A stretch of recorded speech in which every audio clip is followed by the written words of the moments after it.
Hey, welcome back to the channel. You guys know I've been doing remakes and comparison videos. And today I want to talk about two movies that I really enjoyed. And the first one I watched when I was a little boy. And my mom turned me on to a lot of Alfred Hitchcock movies. So when I watched this movie with her, as I got older, I was looking for these movies when I actually branched out and moved out on my own. So I'm a big Alfred Hitchcock fan. I got a lot of his movies, but the movies I want to, they seem very similar to me. Is The first one is called Rear Window, and this one came out in 1954. It's an hour and 52 minutes. It's a mystery. It's what it's labeled under, mystery. Now the director was Alfred Hitchcock. I just said Alfred Hitchcock. So it's got 98% Rotten Tomatoes. And 92% people like this movie. And the leads are James Stewart and Grace Kelly. And the bad guy in this movie was Raymond Burr. He used to play in a series called Perry Mason, for a lot of people out there that don't know who he is. But anyway, it's basically about a guy who, he's a photographer, and he has a broken leg, and he's stuck in his apartment because he has a broken leg. And he's got a cast. All he does is spend time out looking out the window.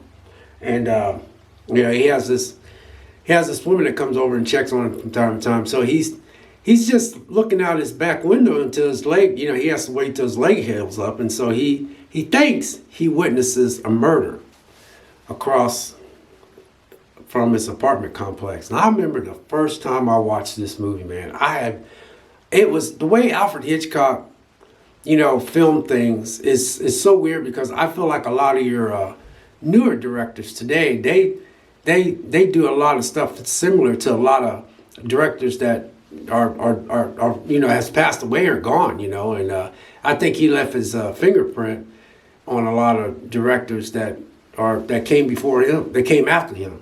And anyway, James Stewart starts, he talks his, I think it's his girlfriend, Grace Kelly, and he tries to convince her to go next door and try to see if she can go inside that guy's apartment and stuff, because it looks like he killed his wife, and he doesn't know if he killed her or not. So that's how this movie unfolds, and it is just it's so God, it's such a good mystery, and I have it on 4K. Actually, I got a box set of some of my favorite Alfred Hitchcock movies, but anyway.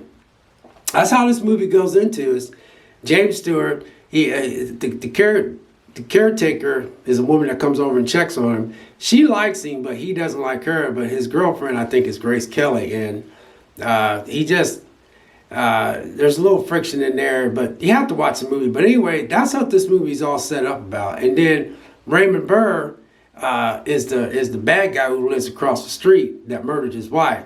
Well, he towards midway of the movie, he kind of figures out that Jimmy Stewart, which is his neighbor, is spying on him, and he knows there's something up with Jimmy Stewart. So then that tension between them two, and then you have the climax, So yeah, it was so good. I mean, it's one of my favorite Alfred Hitchcock movies. I think, yeah, that was one of my favorite ones. I got a few I can name, but anyway, The Rear Window. Now, the one that I'm going to say is very similar to it, and you guys can probably sit there and say, for those of y'all who do watch my videos, which is not very many, but I appreciate the views I get. The next one I'm comparing this to, which I'm taking this one. This one is called Disturbia, and it came out in 2007, and it's an hour and 45 minutes long.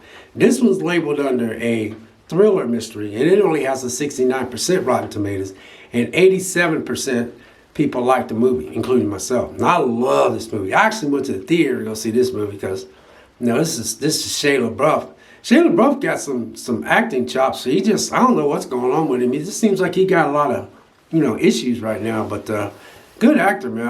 I hope he gets it back together, man, because he's got a lot of potential as an actor. But anyway, this is one of his earlier films. But he's a kid that got he ended up punching one of his school teachers, and then he was under house arrest. And so he couldn't leave the perimeters of his home. And so, he's got these binoculars and he's looking at this hot chick that moved in next door. But at the same time, he's also spying across the street of his neighbor who he thinks dragged the body out. And at the same time, he's stuck at home. So his mom is a single mom, and he's hearing over radio about this killer that's killing these people, these women. And so he looks across the street and sees this guy has a woman over there, and then next thing you know, he drags this big body out, and then so that's how this movie's set up. And then that guy catches on that he's spying on him, and so you have a climax in that one. This is really good. Now, your director was DJ Caruso, and the leads were Shia LaBeouf and Sarah Romer, and David Morse was the guy that played the bad guy next door. That was the killer. He actually was a killer, but you didn't know that because you had to go through the movie. But then at the same time, you had, Shia LaBeouf's character had a crush on this next door neighbor girl, which was played by Sarah Romer, and then he gets her and his buddy. He has a buddy that comes over, and then they start trying to figure out if this guy really is a killer. And it was so good. It's hard to believe this only got a 69% Rotten Tomatoes. But I looked this up, and the director, DJ Caruso, they said that this movie was inspired by Rear Window. So that is another reason why when I went and seen this movie, back I was a lot younger then, 2007, because it's 2022. I remember being in that theater and go, man, this reminds me of the Rear Window. I mean, a lot. It was just wrote differently, different time, different, and it wasn't a step-by-step recreation of the Rear Window, but it was just written differently, and it was made differently, and it was just, it was so good, and I really enjoyed that. So, that's my comparison video. No remakes. These are comparisons. Now, you got a lot of movies out there. You got the woman in the window that lived across the street. You got another one on Netflix about a woman that scared to come outside, and she looks out the window. And there's all kind of movies with a person looking out the window or something like that. But to me, Rear Window, which was made in 1954, and Disturbia, which was made Disturbia came out in 2007. Rear Window came out in 1954. So, these are two movies that I thought are very similar between the two. It's just, I really do. That's just my take. So, God bless and take care, and we'll catch you in the next video. We will see you soon.